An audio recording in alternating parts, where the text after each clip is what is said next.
Kuha sa CCTV na yan ang maaksyong paghabol ng mga pulis sa isang motorcycle rider sa Padre Faura Street malapit sa Ross Boulevard Service Road, Maynila. Hindi na gaanong mahagip sa video pero nakabangga pa raw ng isa ring motorcycle rider ang suspect. Matapos yan, iniwan umano niya ang kanyang motor at tumakbo pabalik. Buti na lang at may mga tumulong na gwardya kaya na-corner ang suspect. Sinubukan pa raw ng suspect bumunot ng baril pero agad na alerto ang mga otoridad.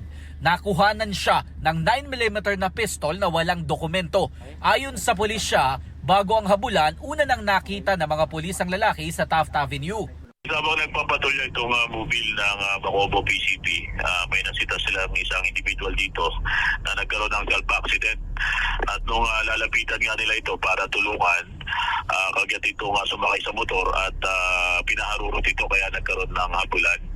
Nakikipag-ugnay na raw sila sa Land Transportation Office para malaman kung karnap ba ang motor na gamit ng suspect lalo't wala itong mga dokumento.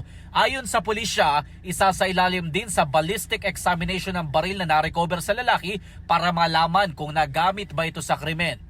Yun ang mga nakukuha nating mga impormasyon na miyembro nga ito ng isang grupo ng mga motorcycle riding criminal na nang-hold up dito sa area ng Maynila at ng mga karating pang syudad dito sa Metro Manila.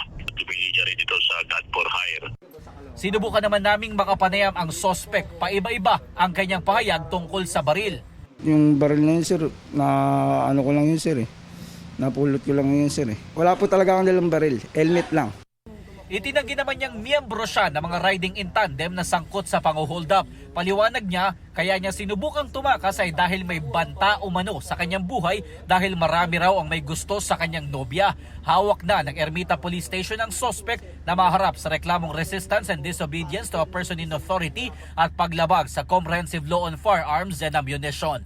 Ito ang unang balita. Jomer Apresto para sa GMA Integrated News.